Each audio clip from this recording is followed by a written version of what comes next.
السلام عليكم ورحمة الله وبركاته. أهلا وسهلا بالجميع.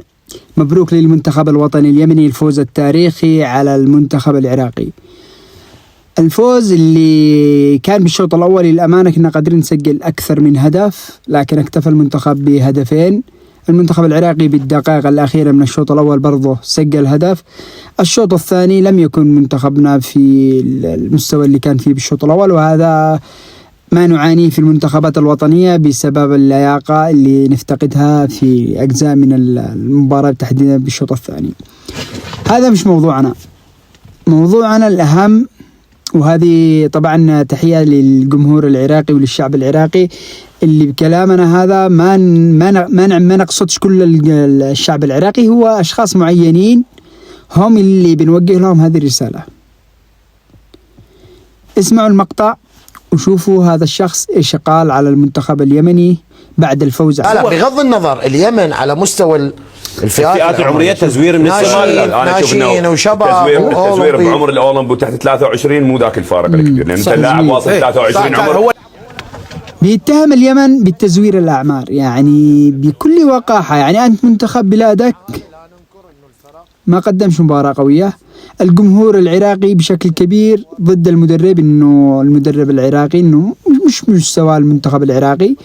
هذه اشياء يعني احنا ما بنتدخلش فيها، لكن انك تجي الاتهام للتزوير ليش؟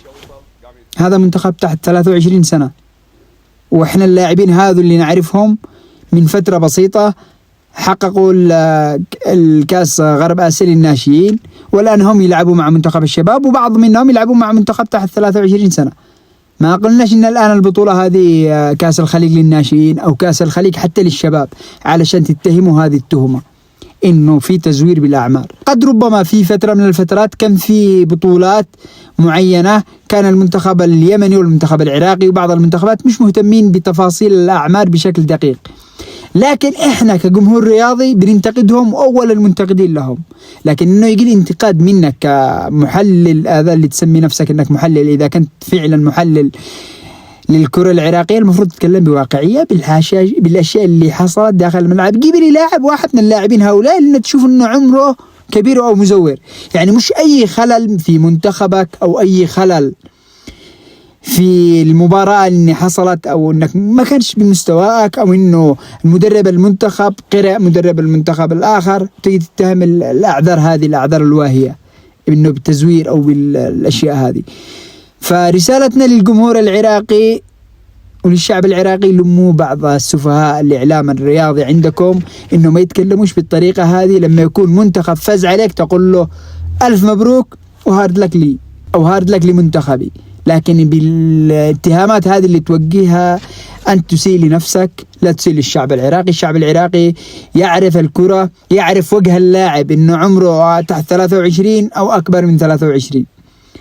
الطريقة والأسلوب السوقي هذا في تسويق للفشل، هذا الشيء مرفوض تماما وما بنسكتش عنه، لازم نرد رسالة بهذا الجمهور العراقي أو للإعلام العراقي. من حقك تنتقد مدربك، من حقك تنتقد أسلوب اللعب، من حقك تنتقد اللاعبين، لكن مش من حقك إنك تروح تشوف شماعة تزوير الأعمار في المنتخب اليمني وتلقي هذه التهمة. تكلم بهذا الشكل. على العموم منتخبنا الوطني إن شاء الله بيواجه المنتخب الإماراتي اللي فاز على المنتخب العماني في المباراة اللي بتكون بينهم إن شاء الله. فبإذن الله منتخبنا سيقدم مباراة مميزة، لأنه الآن قطع شوط كبير بفوزه على المنتخب العراقي. تبقى له مباراة مع المنتخب الإماراتي وبعدها مع المنتخب العماني. بالتوفيق لمنتخبنا الوطني. هارد لك للمنتخب العراقي، اللي منتخب العراق مش محتاج شهادة لا مني ولا من أحد إنه من المنتخبات العربية القوية في كل الفئات السنية، لكن بالأخير هذه كرة القدم وفزنا عليكم، وبالأخير مبروك لنا وهارد لك لهم. هذا اللي حبيت أتكلم فيه وأطلع فيه في هذا المقطع، وأعتذر عن الانقطاع، لكن ما كان فيش، كنا حابين إن احنا نظهر بكأس العرب، كنا مجهزين إن احنا نظهر بكأس العرب. الكسرة اللي جات لنا فخلاص ما عاد حبيت أنا نظهر، لكن اليوم حبيت أظهر علشان أرد على هذا اللي يسميه نفسه إعلامي. تحياتي، السلام عليكم ورحمة الله وبركاته.